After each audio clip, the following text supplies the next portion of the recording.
Hey everybody, welcome back to the shop. So I just wanted to do a quick recap, a little bit of a kind of a highlight of the weekend over at the SoCal Turners Expo. We had a blast. First off, big thank you to Turner's Warehouse for letting me hang out at the booth. Gretchen and I hung out with Chad and Amy, and we just had a blast over there. But it was awesome having kind of a home base also. It allowed me to kind of hang out there and have people kind of know where I'm at, come up, meet me, and also answer questions. So if you're ever at an event, come up, say hi. I love meeting people. And if you have questions, feel free. That's why I'm there. So we got to do a lot of that, talking to people, meeting new people. One of the big things for me with this event is it was the first event that I've been to since the pandemic. And the interesting thing is the last event that I went to was actually the SoCal event before the pandemic. And then this is the first one back. So one of the things is it's really nice to see familiar faces that, I've been used to going to these events pre-pandemic, just kind of catching up with people and doing that, with kind of the regulars. But there were some new faces, new vendors, and lots of new people that came, just attendees basically to the event. So it was really awesome. Just if you have a chance to get to a live event, it's just amazing because, one thing that I notice is there's lots of people who just kind of gravitate. You meet people in a demo or while you're standing at the booth talking to me or something like that. So, you're going to meet a lot of different people, not only, vendors or whoever, demonstrators, but other people probably in your area a lot of times who you can kind of connect with, network with, and have somebody to kind of call on if you ever needed something or, had questions about things.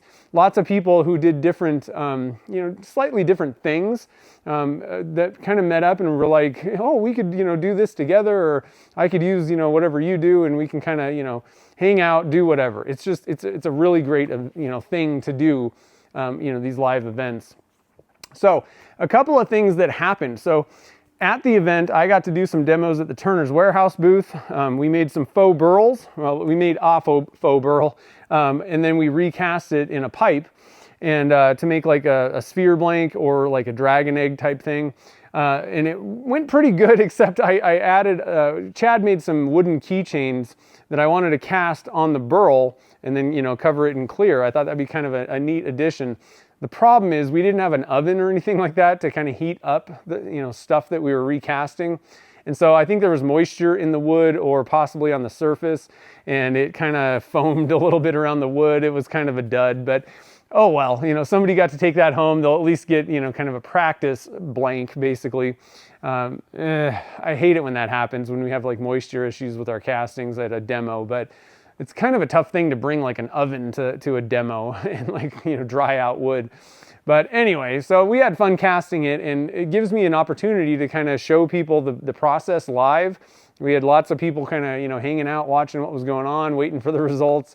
So I had a blast with that. And then there was lots of other demos going on. I didn't do any demos for the actual event. There was other people that were doing lots of those. There were some resin casting ones, lots of wood turning, pen turning. There was also like one-on-one classes that you could take, like master classes.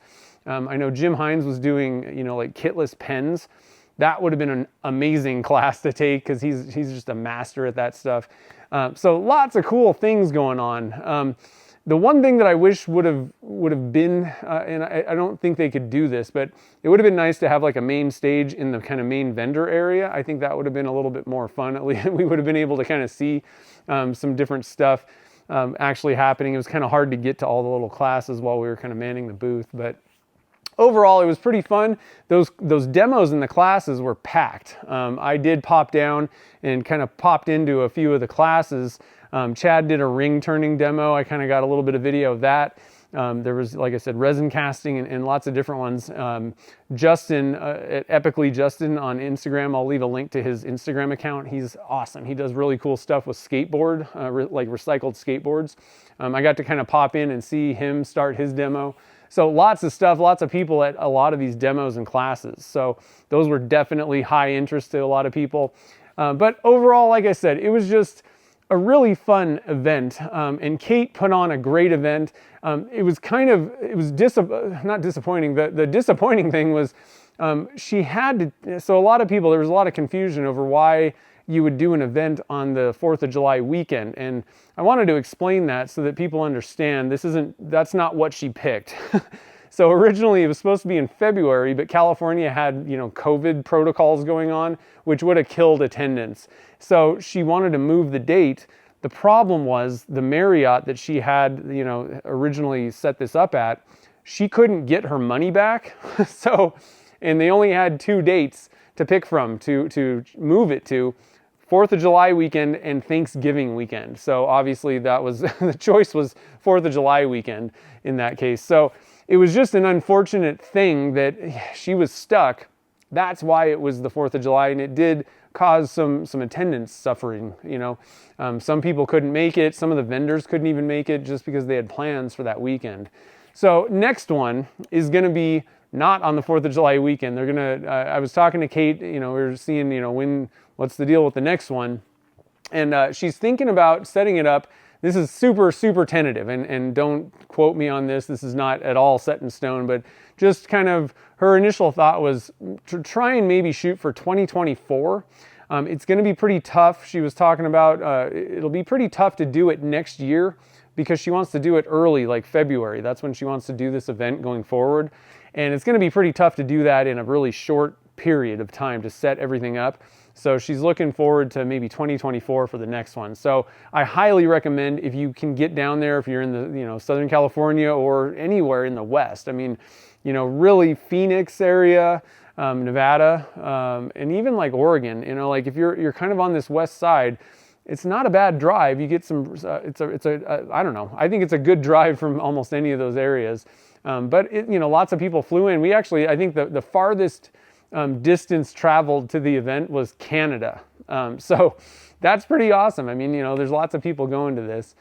So I just wanted to thank a couple of people. So Michelle and Ed over at Drop Anchor, they hooked me up with some pen blanks. We're going to be turning those on the live stream. They do like label casting, but they do like really interesting stuff with it. They mix like wood on the ends of the tube, like historic wood, and then mixed with something. So I got like an Elvis blank that had a little bit of wood mixed into this blank from one of the trees at Graceland. And there was one from a Harry Potter themed one. I can't remember exactly all the ones that I picked. It was so tough. They had so many different themed things. But big thank you to them. We'll be turning those up one of the weeks where I don't do a Wednesday. We'll just do a Saturday turning type thing and just kind of turn these blanks up. I'm really excited to do that. I got the Elvis one, and my mom's a huge Elvis fan, so that one's going to her, obviously. But we got a couple other ones. That should be awesome. So it was great meeting you guys both. Also, I wanted to say thank you to everybody who pitched in for tickets. This was kind of the attendance was a little bit lower than we expected. And so a lot of the vendors actually pitched in and bought extra tickets for the raffle, like raffle tickets, just to kind of make sure, just to pad the amount of money that they made, because it's not like you make a lot of money setting up these events. You pretty much break even, and it's a lot of work.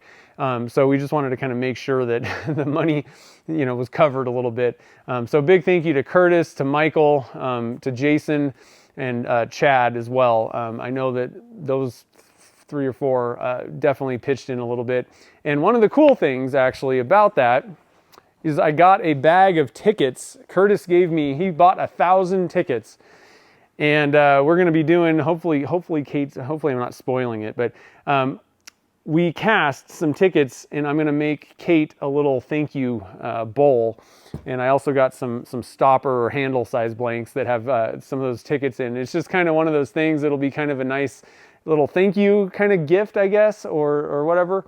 But it also has a little bit of meaning with this event. So like I said, big thank you to all the vendors that kind of pitched in at the end, and everybody that attended. Like I said, everybody had a good time. Everyone I talked to thought it was a really great event. There were smiles on faces. There was a lot of, you always see this where, people come back from demos or classes, and they're just, like their brains exploding with like, oh my God, I'm going to make this and that, and this is what I learned. And so lots of excitement. A lot of people were having a lot of fun, and everybody just, it just seemed like everybody was enjoying themselves. So I think that's about it. Let me look. I got a couple notes here. So, overall, the location itself was pretty good. It was actually a pretty big location for this type of event, I thought, but it was a really nice location. So if they do it there again, it was literally a block from Disneyland. So, you know, you can maybe coincide a little bit of a vacation with, you know, the Turners Expo if they do it in the same area. It was a really awesome place. Just down the street from Angel Stadium, lots of really great restaurants and stuff in the area. You know, you're right by Disneyland, so you got a lot of that kind of whatever you want with food and things to do around there. So it was a really fun event overall, and if anybody has any questions or anything like that, leave those down in the comments below. And like I said, you know, I'll update you when I know more about when the next one is coming. It sounds like they're probably going to be doing another one, so we're just kind of waiting on, you know, the win for the next one, and I'll definitely be there. It was, like I said, really awesome event. Big thank you to Kate. Like I said, hopefully I didn't spoil this. I'm going to try and get this turned, you know, this weekend, but big thank you to Kate for all the hard work, and the whole Harrow family. They all worked on this. It was kind of like a family setup event, and they put a lot of hours, a lot of stress into setting this up, and as far as I'm concerned, it went off without a hitch. Everything was super smooth, and you know, I had a great time, at least for sure, and I don't know anybody that didn't have a good time. So anyway, guys, I just wanted to kind of give you a little bit of a recap, show you a little bit of some footage that we got from there, and thank everybody that, you know, like I said, that came up, said hi, you know, and introduced themselves to me, to the new vendors, all that kind of stuff. Just big thank you to everybody that participated in the event, let's say. And also thank you to everybody that showed up to the live streams we did. I'm sorry about the audio on the first one. I forgot to put the mic on. The second one wasn't that bad. But anyway, kind of hard to do live streams from like on location things like that. But hopefully you guys enjoyed it. Thanks for joining the fun on those live streams. And so I guess that's about it for the wrap up. Like I said, if you have any questions, leave those down below, or comments. If you went to the event, let me know how you felt about it. And I think that's about it. So until next time, guys, thanks for watching this one, and happy casting.